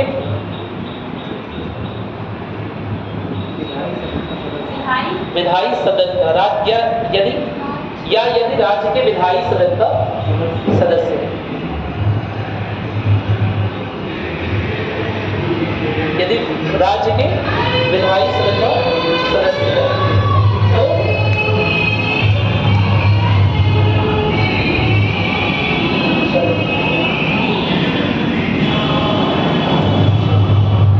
देखिए, अब आप लोग नहीं गुना लगे ठीक है। क्या चीज से? राज्य के किसी विधान सदन का या विधायी सदन का सदस्य है तो उसे शपथ लेने से पहले, उसे राष्ट्रपति पद की शपथ लेने से पहले, उसे राष्ट्रपति पद की शपथ लेने से पहले सदन में अपनी सीट को त्यागना पड़ेगा। सदन में अपनी सीट को त्यागना पड़ेगा। सदन में अपनी सीट को त्यागना पड़ेगा। एकदम क्लियर हो गया? इसीलिए कहते हैं इक्वालिटी नहीं क्लियर हुआ। सरकारी जॉब शपथ लेने के पहले या नामांकन के पहले नहीं होने चाहिए? शपथ लेने के पहले, इसमें एमपी में। अब अगेन वही, नामांकन के पहले तो हो सकता है। असल में टेंडर वाले केस में बात अलग लिखी हुई है। अगर राज्य ने कोई टेंडर जारी किया है और आप बिजनेसमैन, क्या मेरी बात सुन रहे हैं? ठीक है। देखिए, मानवीय कमियों की वजह से मेरे पास एक ही मुख है, मैं एक बार में एक ही उत्तर देने के लिए सक्षम हूँ, मेरी सक्षमता सीमित। एक बार में एक ही प्रश्न पूछिए, ठीक है? सुन लीजिए मेरी बात जो मैं कह रहा हूँ कि बहुत सिंपल सी बात है कि अगर राज्य ने कोई टेंडर लिया हुआ है ना, और उसमें आप एज ए बिजनेसमैन टेंडर उसे लेते हैं और उसका काम करवा रहे हैं, तो आपको पहले ही वो काम कंप्लीट करना पड़ेगा या वह काम छोड़ना पड़ेगा। क्या मेरी बात क्लियर है? नामांकन। हाँ बताइए। अगर कोई व्यक्ति राष्ट्रपति का पद धारण करता है तो उसको सदन का सदस्य होना जरूरी होता है। और सर हाँ जरूरी है। ये कैसी बात? एकदम गलत बात लिखी है। वो जरूरी होता है ना, आप तो बोल रहे कहाँ मैंने बोला जब? अरे पद धारण करने से पहले वो अपना पद त्यागेगा। अगर वो विधायक हो या सांसद हो, तो अगर राष्ट्रपति पद के चुनाव में जा रहा है तो शपथ ग्रहण के पहले उसे अपना पद त्यागना पड़ेगा। इसका मतलब ये नहीं है कि राष्ट्रपति हर बार विधायक या सांसद में से ही कोई हो। इसका जस्ट ये मतलब है, अगर कोई विधायक सांसद चाहे राष्ट्रपति पद के चुनाव में जाने के लिए तो वो जा सकता है, लड़ भी सकता है, लेकिन शपथ ग्रहण के पहले उसे पद अपना त्यागना पड़ेगा और इससे संबंधित एक एफिडेविट उसे जमा करनी पड़ेगी नामांकन के दौरान कि यदि वो राष्ट्रपति के लिए चुन लिया जाता है तो वो अपना सदन छोड़ देगा। यह एक एफिडेविट पे साइन होगा। मेरी बात सुने, अदरवाइज वो कंफ्यूज हो जाए, है ना? पूरा हो गया तो लोग कंफ्यूज, बाहर जॉब लग रही है करोड़ों की, लेकिन हमें देश की सेवा करनी है। क्या मेरी बात समझ में कि नहीं है? अरे बोलो, तो बाहर करोड़ों की जॉब छोड़ के वापस नहीं कंफ्यूज? कई बार कई लोग हो जाते हैं। क्या मेरी बात समझ? तो उसके राष्ट्रपति वाली जॉब जाने दी, लेकिन हम अपने लोगों को पहले छोड़ सकते हैं। वो लोग हमें इलेक्ट करके भेजे हैं, इतनी भावनाओं के साथ भेजा है उन्होंने, है ना? मैं बात करूंगा आप लोगों का मन पलट जाएगा, ठीक है? इतनी भावनाओं के साथ उन लोगों ने भेजा है, हम उनकी जिम्मेदारी को ऐसे ही छोड़ दें क्योंकि राष्ट्रपति का पद हमें मिल रहा है? क्यों? कि बस्ती के सांसद जो है, लेट अस सपोज, क्या बस्ती की भावनाओं का निराकरण कर दें? आखिर बस्ती के प्रति अपनी जिम्मेदारियों का वहन कौन करेगा? मैं बता रहा हूँ, मैं तुम्हें एग्जाम्पल दे रहा हूँ। उसका मतलब ये नहीं कि ऐसा करना चाहिए, मैं तुम्हें एग्जाम्पल दे रहा हूँ कि विरोधाभास उत्पन्न होता है ना, विरोधाभास उत्पन्न होता है। चलिए ठीक है, अब हम बात करेंगे एक लौटे राष्ट्रपति जिनका दोबारा से इलेक्शन हुआ था, क्या नाम था? डॉक्टर राजेंद्र प्रसाद। मेरी स्टार्ट मार्क लिख लीजिएगा, 1 नंबर का सर्वाधिक पूछा जाने वाला क्वेश्चन है ये, ठीक है? अन्य एग्जाम में डॉक्टर राजेंद्र प्रसाद इकलौते राष्ट्रपति हैं जो जिनका चयन दोबारा हुआ था, पता है? पर इसके अलावा क्या किसी ऐसे राष्ट्रपति का नाम याद आता है जिनका अपने कार्यकाल के दौरान क्या राष्ट्रपति की डेथ नहीं हो सकती है? हाँ, क्या राष्ट्रपति बन गए तो बस अब सारे सितारे बुलंद हो गए, अब यमराज नहीं आएंगे? आ सकते हैं यमराज। तो कौन से ऐसे 2 राष्ट्रपति हैं? Very good, very good. और क्या नाम है आपका? अभिनव, शाबाश। और फखरुद्दीन अली अहमद, नोट कर लीजिए, फखरुद्दीन अली अहमद, फखरुद्दीन अली अहमद। समझते हैं थोड़ा सा।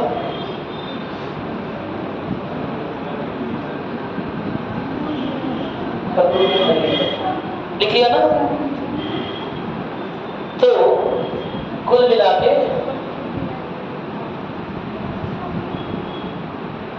आप राष्ट्रपति बन गए हैं। आप नहीं, चलिए कोई और बन गया है।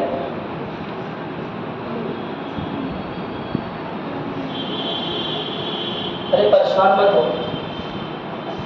तुम लोग को अयोग्य घोषित नहीं कर रहा है राष्ट्रपति पद के चुनाव से। क्यों बता रहे हैं ये चीज? क्योंकि अभी राष्ट्रपति को खत्म करना है बीच में। मेरी बात सुन, खत्म करना है? हाँ, खत्म करना है ना। 3.5 साल जो राष्ट्रपति बना था उसने अपने पद की जिम्मेदारी अच्छे से निभाई। क्या मेरी बात क्लियर है? 3.5 साल में क्या हो गया? राष्ट्रपति की डेथ हो गई, एक्सपायर हो गई, लेट अस सपोज। तो अब क्या होगा? दूसरा राष्ट्रपति राष्ट्रपति की जगह पर शासन देखेंगे, सारा काम उपराष्ट्रपति देखेगा। और उपराष्ट्रपति की जगह काम कौन देखेगा? CJI। और तो शायद अध्यक्ष लोकसभा के लोकसभा में मैंने ये नहीं बोला, क्वेश्चन तो सुन लो। मैंने बोला राष्ट्रपति की 3.5 साल में डेथ हो गई। क्या मेरी बात सुनाई? उनका कार्यकाल कौन देख रहा है? कार्यभार कौन देख रहा है? उपराष्ट्रपति। और अगर वो दूसरा क्वेश्चन है कि उपराष्ट्रपति की डेथ हो तो अब इस पर आ रहा है, लेकिन उपराष्ट्रपति अगर देख रहा है तो उपराष्ट्रपति का ऑफिस खाली नहीं हो जाएगा, उनका कार्य कौन देखेगा? अरे सुन लो मेरी बात। हाँ, तो अब उपराष्ट्रपति की जगह कौन काम संभालेगा?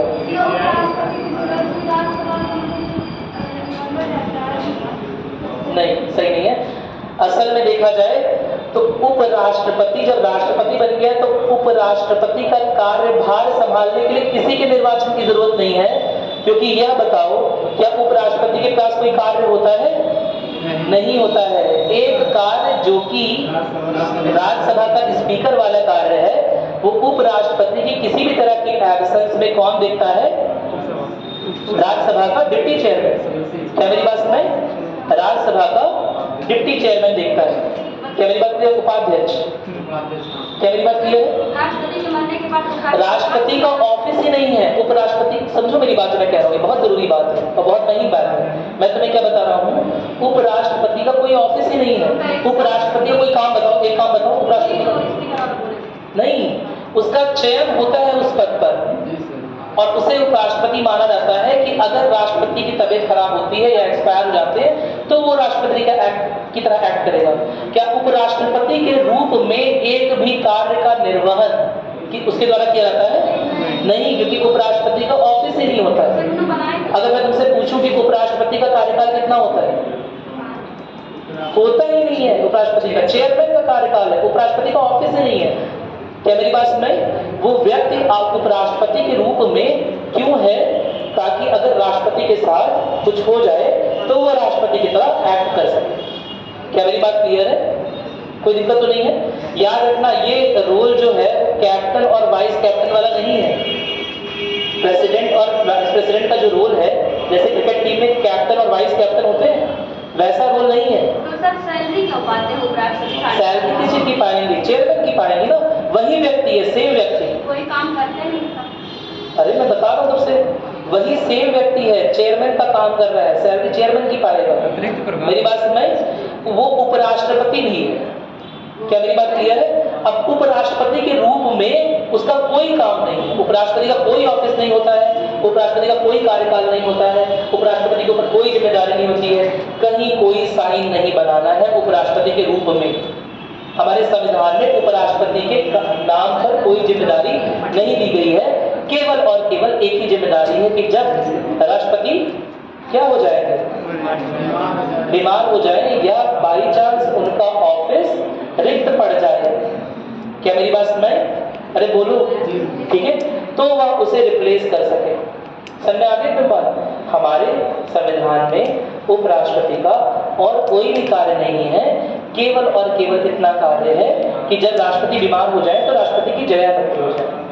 ये मैं बोल रहा हूँ सेम पर्सन, देखो एक ही आदमी, एक्टर भी है और डायरेक्टर भी है, लेट अस सपोज। क्या मेरी बात क्लियर है? कोई दिक्कत तो नहीं है? डायरेक्शन करने के लिए एक और आदमी है, डायरेक्शन करने के लिए एक और आदमी है। तो ये आदमी एक्टिंग अच्छी करता है, कर रहा है, एक्टिंग कर रहा है, लेकिन बाई चांस डायरेक्टर बीमार पड़ जाए। पिक्चर भी सुने हो ना, एक्टर सुने हो कि नहीं सुने? सुनो, डायरेक्टर भी सुने हो, ठीक है। अगर डायरेक्टर बीमार पड़ जाए, मेरी बात सुनाई, कहीं चला जाए, कहीं घूमने चला गया, तो उस समय डायरेक्शन का काम कौन देख रहा होगा? यही वाला एक्टर देख रहा होगा। क्या मेरी बात क्लियर है? अरे बोलो, क्या मेरी बात समझ में आ गई? तो यह बात समझनी बहुत जरूरी, बहुत महीन बात है, क्योंकि कुछ किताबों में गड़बड़। क्या मेरी बात क्लियर है? चलो,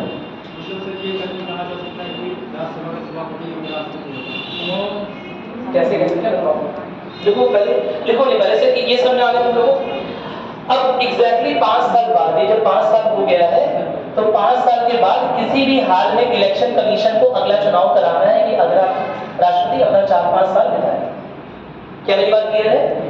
इस राष्ट्रपति का कार्यकाल पूरा होते होते किसी भी हाल में इलेक्शन कमीशन ऑफ इंडिया, यानी कि समझ लो, इलेक्शन कमीशन किसे बोलते हैं? निर्वाचन आयोग, चुनाव आयोग। क्या मेरी बात क्लियर? सो चुनाव आयोग को किसी भी तरह से प्रेसिडेंट का इलेक्शन करवाना है 5 साल के भीतर, क्योंकि 5 साल के भीतर ही चुनाव जब करवा देगा तो एक प्रेसिडेंट पहले से डिसाइडेड रहेगा, जो इस दिन आकर ड्यूटी को ज्वाइन कर लेगा। किस दिन ड्यूटी को ज्वाइन करेगा? जिस दिन इनका 5 साल कंप्लीट हो रहा होगा, जिस समय इनका 5 साल कंप्लीट हो रहा होगा। 5 साल से एक भी दिन अधिक इसे ड्यूटी नहीं करनी है, 5 साल से एक भी दिन इसे ड्यूटी नहीं करनी है सामान्य कंडीशन में। क्या मेरी बात क्लियर है? 5 साल से एक भी दिन अधिक इसे ड्यूटी नहीं करनी है। अगर करनी पड़ गई तो केवल एक कंडीशन में, जब बाई चांस राष्ट्र में ऐसे हालात हैं कि इलेक्शन कमीशन यानी कि चुनाव आयोग राष्ट्रपति चुनाव करवाने में असक्षम है, असमर्थ है, ऐसे में राष्ट्रपति का कार्यकाल बढ़ाया जा सकता है 6-6 महीने के लिए। क्या मेरी बात समझ में आ गई? कोई दिक्कत तो नहीं है ना? इतना समझ में आ गया? 5 साल ये अपनी ड्यूटी पूरी करेगा और उसी ड्यूटी पूरी करने के दौरान उस 5 साल के पूरा होने के थोड़े पहले ही दूसरे राष्ट्रपति का चुनाव हो जाएगा। क्या मेरी बात क्लियर है? और जिस दिन ये राष्ट्रपति हटेगा उसी दिन दूसरा वाला राष्ट्रपति ज्वाइन कर लेगा। क्या मेरी बात क्लियर है? कोई दिक्कत तो नहीं? अब अगर बीच की बात करें, बीच में यदि कोई छो रहता है, बीच में राष्ट्रपति के हटने के 3 तरीके हैं। पहला तो क्या है? बीमार पड़ गया है ना, राष्ट्रपति की तबीयत खराब हो गई, जॉन्डिस हो गया या कुछ हो गया। दूसरा क्या है? रिजाइन कर दिया, पद पसंद नहीं आ रहा, कहीं जा नहीं पा रहे, फुल्की नहीं खा पा रहे हैं जगह जगह खड़े होकर। क्या मेरी बात समझ में? या बाई चांस क्या हो रहा है?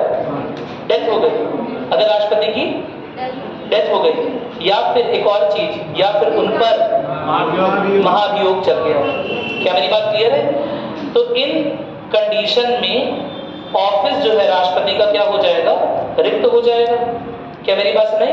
और राष्ट्रपति का ऑफिस रिक्त होने के जैसे राष्ट्रपति का ऑफिस रिक्त हो गया है, उस दौरान वाइस प्रेसिडेंट यानी कि उस उपराष्ट्रपति राष्ट्रपति का सारा कार्यभार देख रहा है। अब अगर डेथ हो गई है या इम्पीचमेंट यानी कि महाभियोग हो गया है,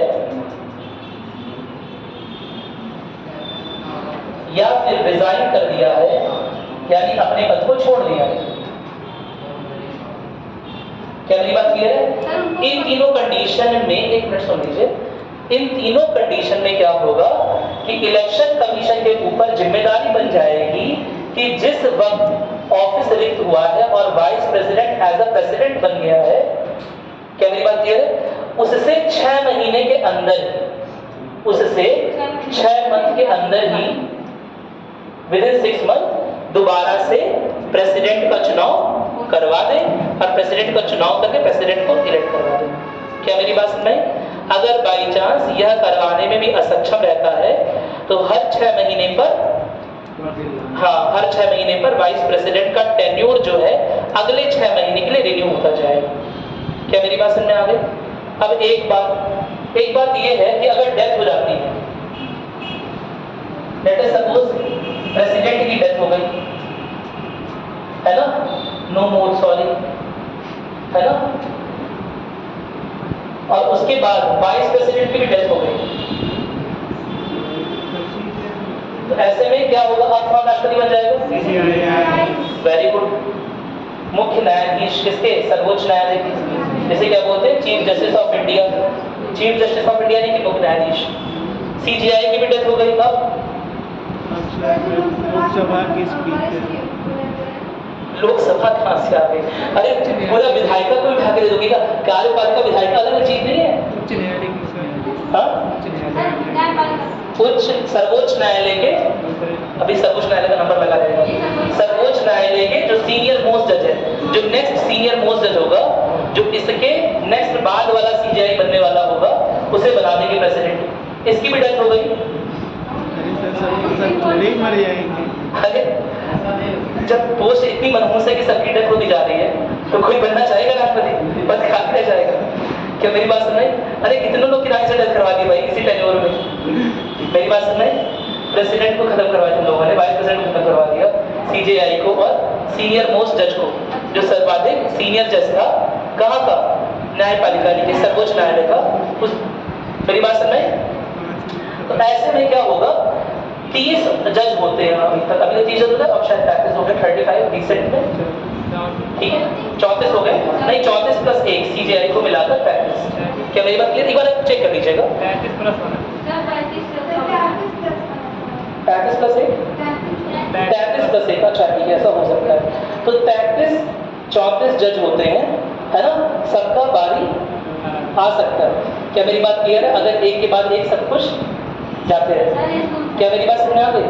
कोई दिक्कत तो नहीं है? यानी कि सीनियर मोस्ट जज ही अपॉइंट होगा राष्ट्रपति का। अब ये मत कहना सर अगर 30 के 30 खत्म हो गए, ठीक है, तो फिर हाई कोर्ट के जज की बात। हाई कोर्ट तो बहुत सारी है, हाई कोर्ट तो बहुत सारी है, कैसे डिसाइड होगा? हाई कोर्ट, सारी हाई कोर्ट में जो सबसे सीनियर मोस्ट होगा वो जाएगा। लेकिन उसके बाद की बात लिखी नहीं हुई है। क्या मेरी बात क्लियर है? यह बड़ी अप्रत्याशित सी बात है ना, यह बड़ी अप्रत्याशित सी बात है। इतना क्लियर हो गया? चलो ठीक है, नोट कर लेते हैं इस बात को। अच्छा, दूसरी बात है इम्पीचमेंट, महाभियोग की। सर ये महाभियोग होता है? महाभियोग बताएंगे, पूरा महाभियोग प्रेसिडेंट नहीं शुरू करेंगे, सबके और भी लोग को पता लगता है। सर इनका होना इम्पोर्टेंट है?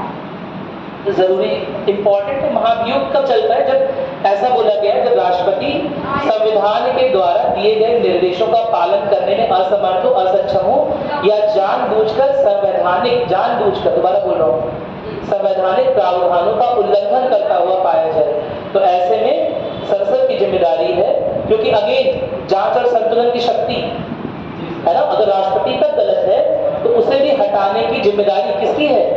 संसद। क्या मेरी बात क्लियर है? तो उसी प्रावधान को बोलते हैं महाभियोग। कैसे चलता है बात करेंगे। क्या मेरी बात अब क्या आज तो नहीं बात हो पाएगी, इतना नोट करिए जल्दी से, ये बनाइए ताकि याद रहे। ठीक है, नोट करिएगा, इसे बनाइए फिर हम नोट करते हैं, हिंदी में नोट करें। लिखिए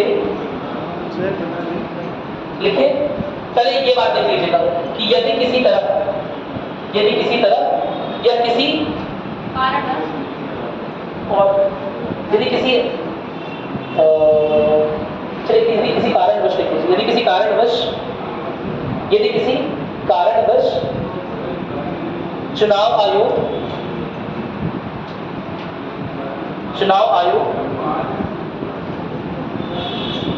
पिछले राष्ट्रपति के 5 साल के अंदर, पिछले राष्ट्रपति के कार्यकाल 5 वर्ष के अंदर अगले राष्ट्रपति का चुनाव नहीं करवा पाता है, तो ऐसे में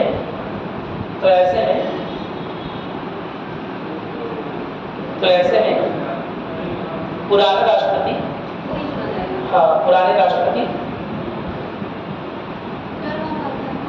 नहीं करवा पाता है, तो ऐसे में पुराने या पूर्व राष्ट्रपति ही राष्ट्रपति पद का निर्वहन करते रहेंगे जब तक चुनाव ना हो जाए। तो ऐसे में पूर्व राष्ट्रपति ही राष्ट्रपति पद का निर्वहन करते रहेंगे जब तक चुनाव ना हो जाए। इसके अलावा लिखिएगा, यदि कार्यकाल के अंदर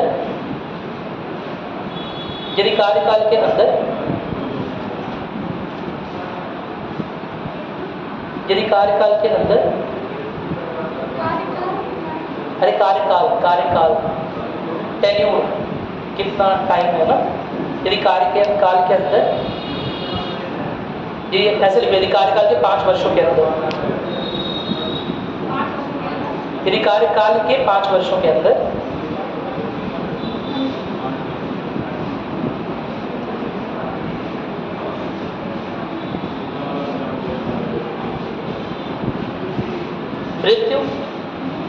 मृत्यु कौमा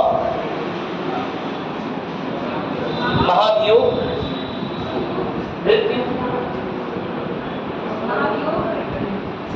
कौमा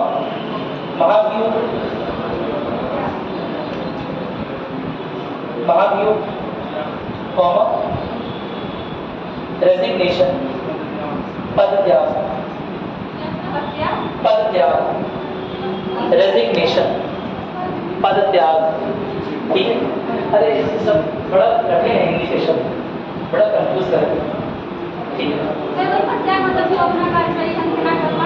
नहीं, प्रत्याग का मतलब ये नहीं होता, हमें मन नहीं है, हमें वापस बस्ती जाना है, ये वाला बात है। सुना क्या? बताया था एग्जाम्पल में, क्या मेरी बात से तो प्रत्याग अगर कर रहे हैं, हाँ, तो ऐसे में देखिए, तो ऐसे में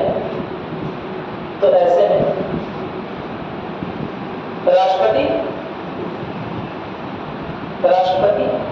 का चुनाव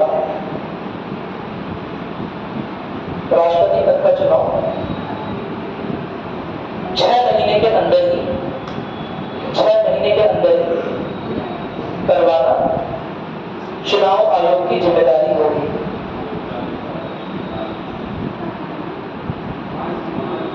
करवाना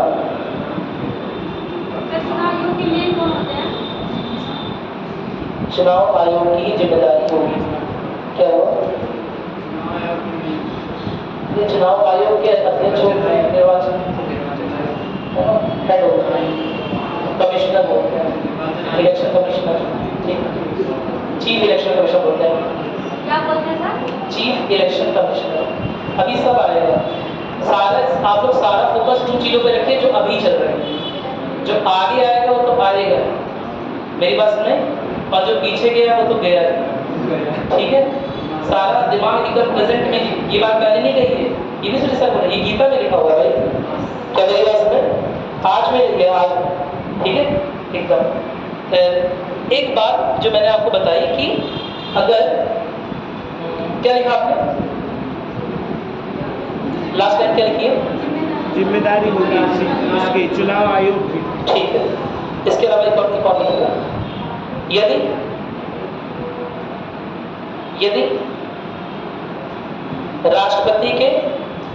यदि राष्ट्रपति के ऑफिस में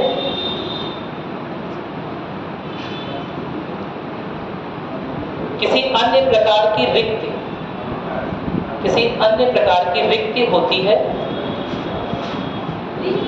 रिक्ति यानी कि खाली, ठीक है, रिक्ति होती है, जैसे तबीयत खराब होने की वजह से,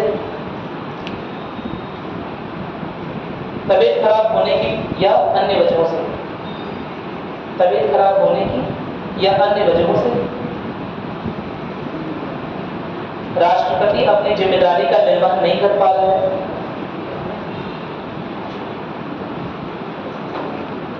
ऐसे में उसकी जगह पर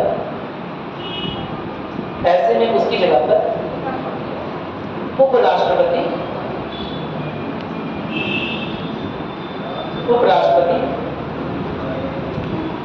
राष्ट्रपति पद की जिम्मेदारियों का निर्वहन करेगा। ऐसे में उसकी जगह पर उपराष्ट्रपति राष्ट्रपति पद की जिम्मेदारियों का निर्वहन करेगा, जिसकी शपथ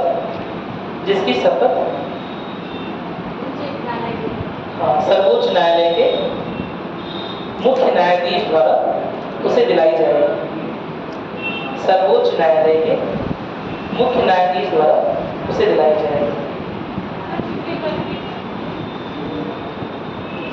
क्या काम छूटा है?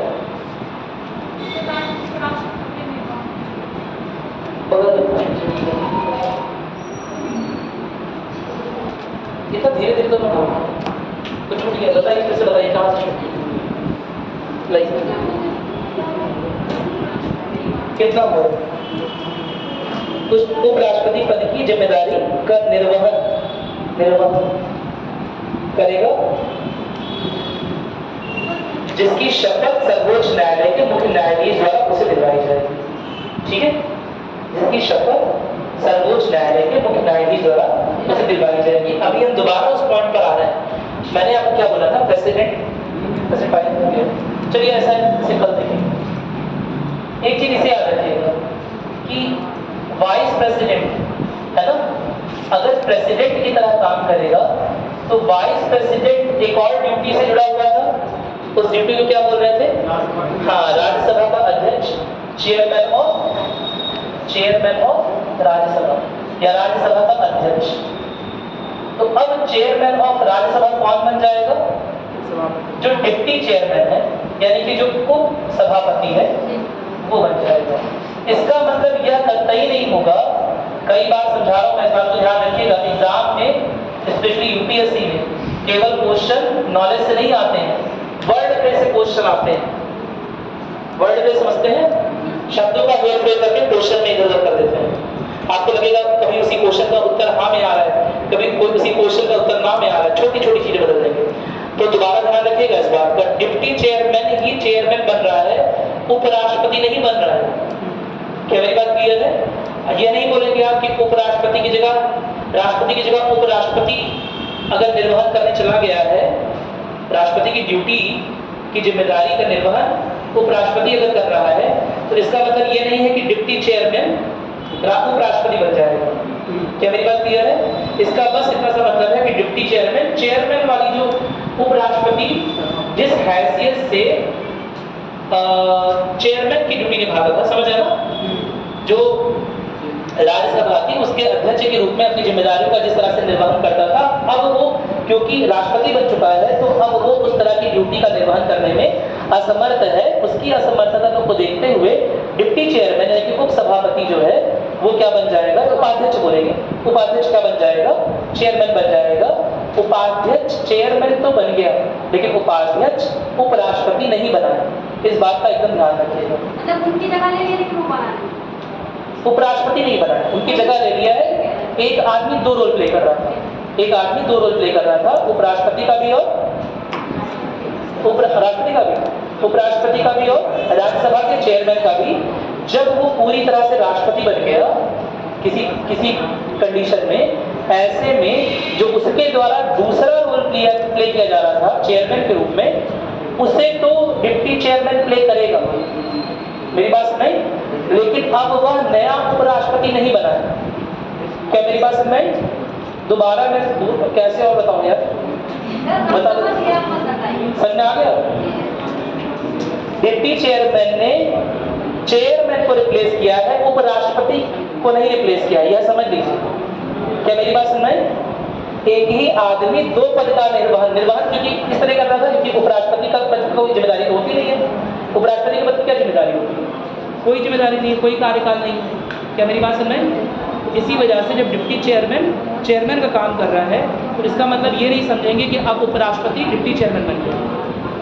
इसी वजह से मैंने बोला, सुनो बात ही करो, इसी वजह से मैंने बोला कि अगर उपराष्ट्रपति भी राष्ट्रपति का काम करते करते खत्म हो जाएगा तो ये जो नया उपराष्ट्रपति है वो बन जाएगा क्या?